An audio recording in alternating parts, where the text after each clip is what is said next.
As an entertainer, I've had the opportunity to see a great deal of this country and meet a lot of people along the way. One common theme I've come across are the hardships people face when job opportunities are scarce or perhaps just out of reach. Wanting to work, support a family, and make meaningful contributions to the community are all noble and desirable aspirations. I'm thrilled to be able to share a few stories of those who have found and received support from their community and been able to achieve success in finding employment.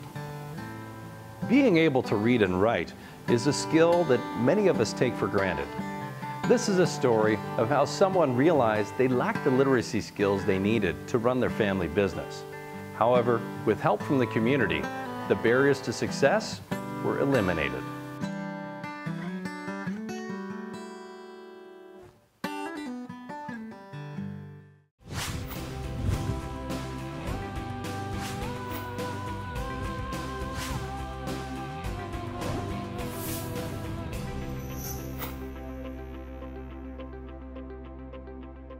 I'm Gary Porter, and we're at my place of work, Bradford Glass, that my brother and I own. My brother and I took over from my father about 15 years ago. I went to public school. I was held back for 1 year, so I did grade 8 twice.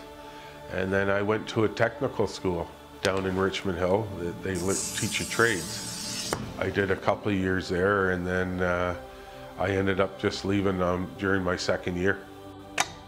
It was a hidden thing. Nobody knew I had problems reading and writing. When I was younger, I used to go to grocery stores when you have to write the checks, and I would sit outside and write the name of the store on the check just so I wouldn't have to do it at the till, because I knew when I got to the till I would have to fill out the check, the dollar amount, so I would just get all hot inside. So the more I could prepare myself, I guess you learn to prepare yourself for as you go into different situations, so people don't realize it. My wife worked afternoons, and I looked after the kids during the night, so reading stories would be, I would just mainly, I could read a little bit, but I would just make up the stories to read to the kids till they got older enough to know that that wasn't what the books actually said. I went to the Barrie Literacy Council because I knew that down the road my brother and I would be taken over, and I didn't have the skills, the office skills, or the confidence to deal with the public. I found out about it through a friend and journeyed in through their doors. So Gary, in this lesson here we've moved on to... The Barrie Literacy Council helped me in ways that I never knew were possible. It felt like a family. I was very nervous going in there, and they just made me feel at home. They assessed where I was and started me in some books to help me learn how to spell. That was my main thing, was spelling. So I was matched with a tutor, and I ended up getting my GED through graduating education diploma through the Barrie Literacy Council, which I never thought I would have. Gary first came in, he was obviously quite nervous and trying to pretend he wasn't. And we sat down and we chatted a bit to start off with, just to get to know him. And what we usually have to do is we have to put the new student at ease to make them feel more comfortable, because they're nearly always nervous. Yeah, I was very, very nervous to come in the door and have my assessment. It was nice. Marilyn greeted me. She started asking me questions. We chatted about what I did, what he did, and his family. And he was saying that, you know, he didn't know how he was going to be successful or anything else like this because he was such a poor speller. And so he had told me that his daughter was going to university. So I just said to him, Gary, well, let's see if you can spell university. And he said, oh, there's no way I can do that. Absolutely no way. When she asked me how to spell university, I thought, man, this lady's crazy. Like, doesn't she know why I'm here? And I said, yes, you can. I said, so with a little bit of help, you can, and then you'll learn how to do it yourself afterwards. So I just said the word university and sounded it out in syllables. So I started off with saying okay, so what's the letter that university starts with? And he said, U. And I said, that's right. And then I said, what the next syllable that you hear is N. And he got the N, and he had a little trouble with the I, but he got the I in the end. And then we took university, broke it down into syllables, and we went on from there. And then at the end I said, so there you go, you can spell university. And I think that made him feel that this was possible and he might be able to achieve his goals. It was amazing. I thought, wow, small words and there's small words in the big words. And I think that got me on my path to realize how to sound words out. It still took me a long time to get the sound of the letters, but after a while, but that was the start to it, and that did give me the confidence to keep going. Word families in this lesson.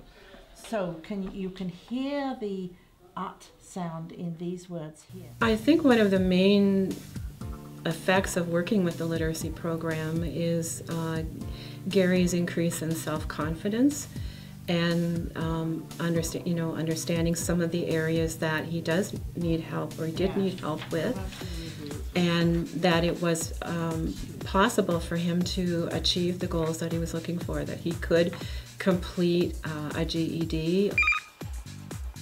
Morning, Bradford Glass. When somebody asks me how to spell something and I can spell it for them, inside it's just a warm feeling, a really nice feeling. I go, wow, man, I can do that now.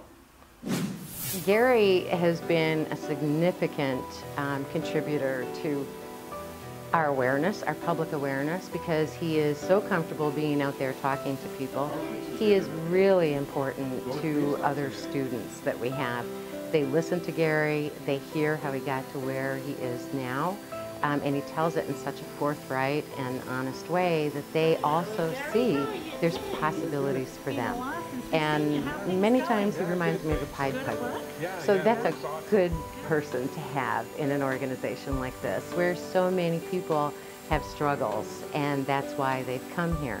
So to see the other end of the spectrum is really uplifting and builds a ton of confidence. And Gary's just fun to have around. And I know that a lot of our students here have heard your story, and they've really sort of given them some motivation to struggle through some things, because you know you've done so well. It's not easy. You got to give it your all if you're going to do it. You know, if you only give half to it, you're only going to get half out of it. That's right. You have to give it the full effort. You always did that for me, so thank you. You were one of my favorite pupils. Oh, I just want to give you all a big hug and thank you very much, because without you, I wouldn't be where I am today in life. Thank you.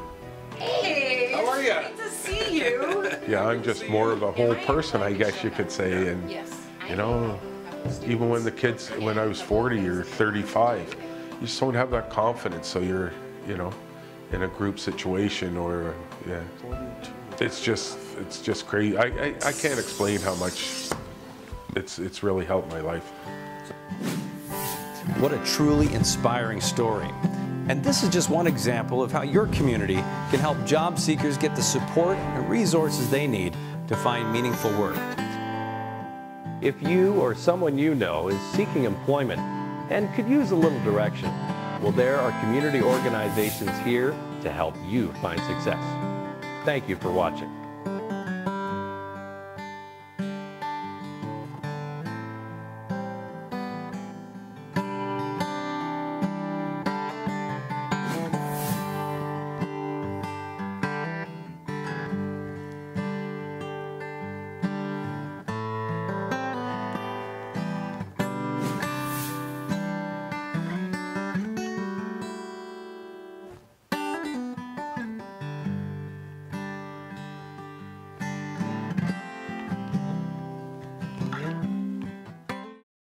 This program has been brought to you by the Simcoe-Muskoka Workforce Development Board, connecting you with resources in your community to help you find employment.